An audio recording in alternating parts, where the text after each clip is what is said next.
avec Cassia et on planifie des fêtes d'enfants. C'est quelque chose qu'il faut faire à chaque année. Oui, en principe. Pour les enfants, en principe.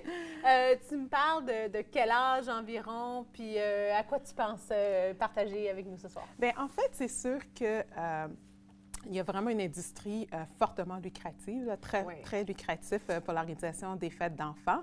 Et comme tu vas le savoir bientôt, là, parce que ta petite va avoir 1 an, tu vas un petit peu rentrer dans cette étape-là de ta vie. Donc, il y a certaines compagnies qui ont compris que les parents avaient moins de temps qu'avant et aussi qui cherchaient des concepts vraiment différents pour fêter la fête de leurs enfants. Plutôt que d'avoir comme 40 personnes qui courent partout chez toi. À la maison, c'est ça. On essaie d'éviter ça. On a moins de temps de gérer ça, mettons.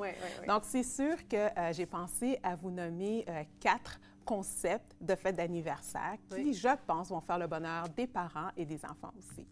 Donc, c'est sûr qu'avec la venue des médias sociaux, les parents sont très au courant de toutes les options qui s'offrent à eux, d'autant plus que les enfants sont eux-mêmes invités aux fêtes de leurs amis. Donc, bien souvent, ils reviennent à la maison avec des idées. Donc, ça rajoute un petit peu à la pression sociale aux parents d'innover année après année pour fêter les enfants. Parce qu'on en a plusieurs années pour fêter les enfants, puis des fois, si on en a 2, 3, bien, ça fait pas mal de fêtes d'enfants par Puis souvent, année. je veux dire, moi, j'ai des amis qui font des fêtes avec des thèmes. Oui, mais ça là, aide. Tu vas vraiment avec des activités. Avec des activités qui sont combinées.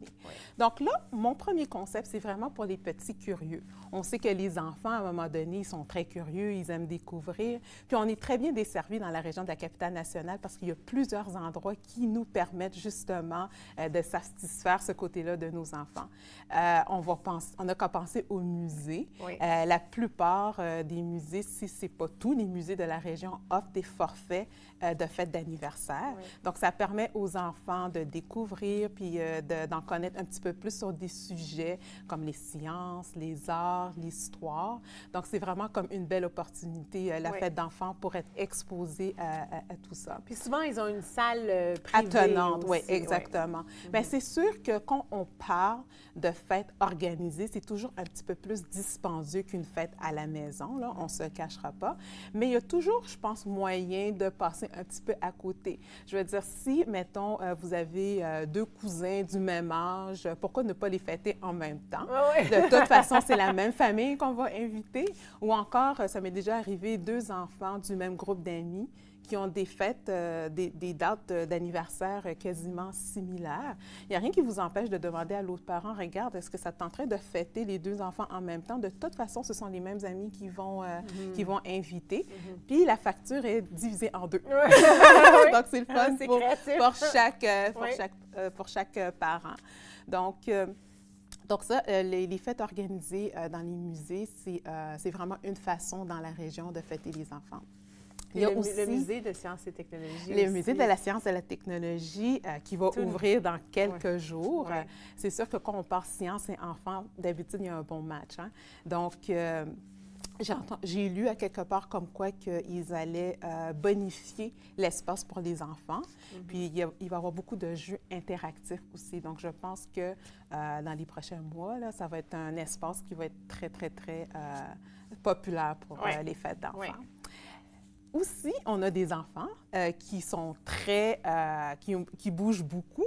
Généralement, on ne veut pas faire de fête à la maison quand on sait que nos enfants bougent beaucoup. Puis encore là, dans la région, il y a beaucoup de possibilités. On n'a qu'à penser à des endroits qui offrent des trampolines, des endroits comme le Laser Quest ou encore des gymnastiques. Ils peuvent aller faire 1 heure de gymnastique pour la fête de les enfants. Puis il y a toujours une petite salle attenante pour manger, prendre un goûter. Mais il n'y a pas que ça, il n'y a pas que des fêtes organisées. Il n'y a rien qui vous empêche d'aller d'aller comme à la piscine, mettons. On peut, peut-être pas des enfants de 3 ans, là, on ne veut pas avoir à gérer ça, mais aux alentours de 10-11 ans, c'est quand même bien. Ou encore des fameux parcs. On peut faire des mini-olympiades, organiser des mini-olympiades ou encore des parties de soccer parents-enfants. Les enfants aiment ça. Des fois, là, sur les côtes de glissade ou aller patiner. Il y a toutes sortes d'activités. Il y a toutes sortes d'activités, puis on peut vraiment prendre les ressources que la ville nous donne, puis organiser ça. Tu parles de piscine. Moi, je suis une fille de l'eau. Là. Oui. Et puis, j'adore le concept d'être une... comment tu appelles ça, là? Attends. Une fille de l'eau. Non. Je sais de quoi tu parles. Oui. C'est quoi? C'est quoi? Ça te vient pas? Non. OK. Merci. Sirène. Sirène. Oh là là. Mais tu as des queues de sirène décoratives. Ah tu peux nager dans l'eau. Oui, puis tu as une animatrice sirène qui vient pour à peu près un groupe de 10 ben c'est bien. Non, j'en avais jamais vu, mais c'est super créatif. Les enfants doivent, 9-10 ans, là, doivent être à l'aise dans l'eau. Là. Mais, hey, tu es une sirène dans une grande piscine. C'est ça que... Mais c'est ça, tu as souvent des animateurs. Comme moi, je sais que Mad Scientist, il y a des animateurs qui peuvent venir à la maison. À la maison, oui. Avec tout le monde fait sa petite expérience. Puis ils partent de la fête avec leur petite expérience. Tout ça. Puis il y a aussi les fêtes créatives aussi. On sait que quand ils ont peut-être 5 ans à peu près, là, donc ta fille, elle va aller dans la période plus créative.